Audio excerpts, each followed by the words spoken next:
schools, from mosques. There are 1.4 million people in Rafah. Well, we believe there are about 1 million, and I think our figures are probably but that's a lot still. It is. A lot of people, a military offensive. We encourage them to go there, to get out of harm's way. Exactly, that's why they're there. But a military offensive into Rafah will end in a slaughter, the UN warns. Tell us, how are you going to evacuate all these people? In the same way that we've done in the past. That didn't work very well. You told people to move to what was a safe zone, then your forces would end up bombing that area.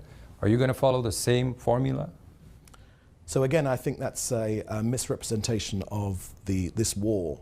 We're after Hamas. We've got no problem with ordinary Gazans.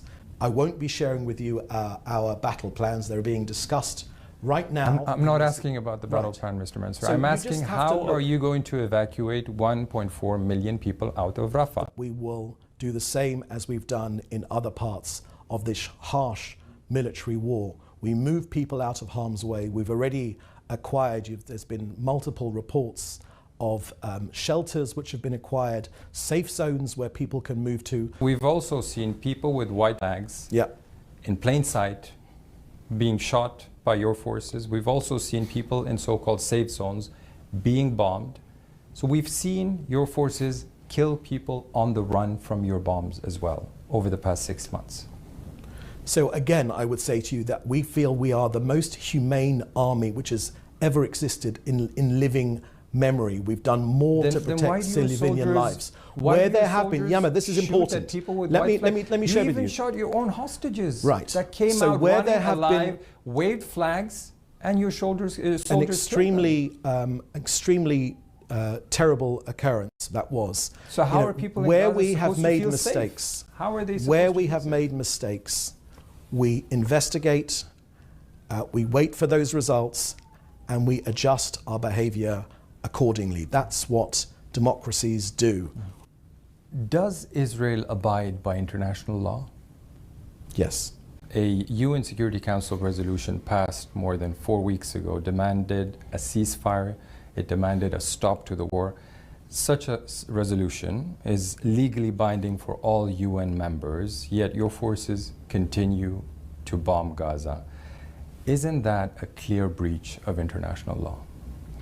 So the Americans made clear that it wasn't legally binding, and with all the legal cases you can get a number of opinions, but they made sure that it wasn't legally binding. Why doesn't Israel respect the UN Security Council resolution ordering you to cease fire?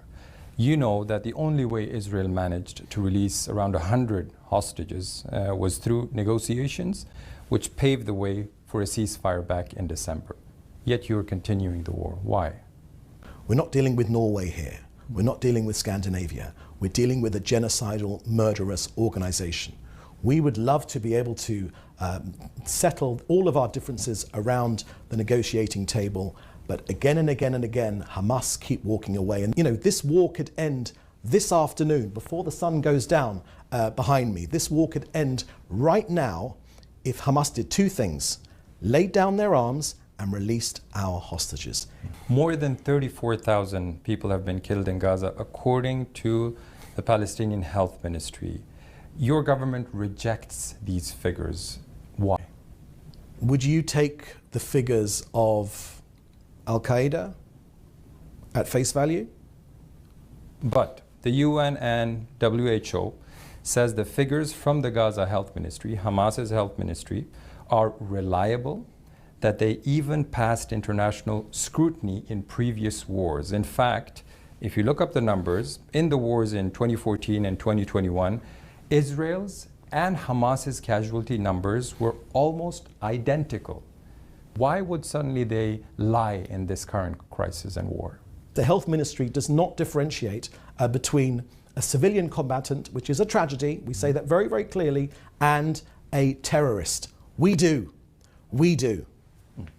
The UN says these numbers coming from the Hamas Health Ministry are reliable. There's no reason to doubt them, because several times this health ministry during this war has published long lists of names where you have the ID number, their names. Detailed lists have been published documenting who has been killed inside the Gaza Strip during this war.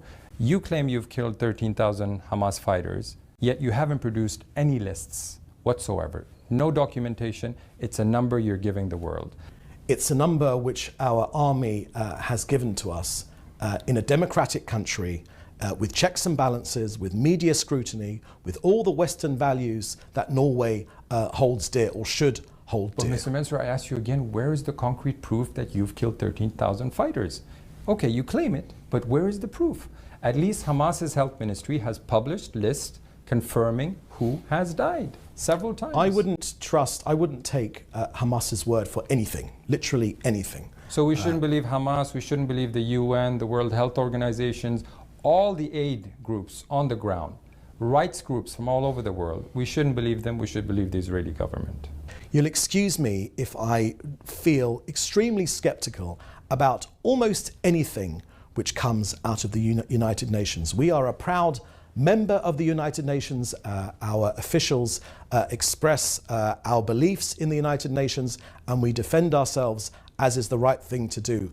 But all of us here in Israel feel extreme skepticism at the double standards which the UN constantly throws at us. We simply don't take their word for it. They're simply quoting Hamas. Hamas is a genocidal organization, and we simply can't. You wouldn't take ISIS' word for it. Would you take Hamas's word for it? Let's move. So, they killed 1,200, more than 1,200 of my people on October the 7th. Babies and beheadings and rapes and terrible, terrible things. So, I think we shouldn't take. Have the beheadings, by the way, been proven? Yes.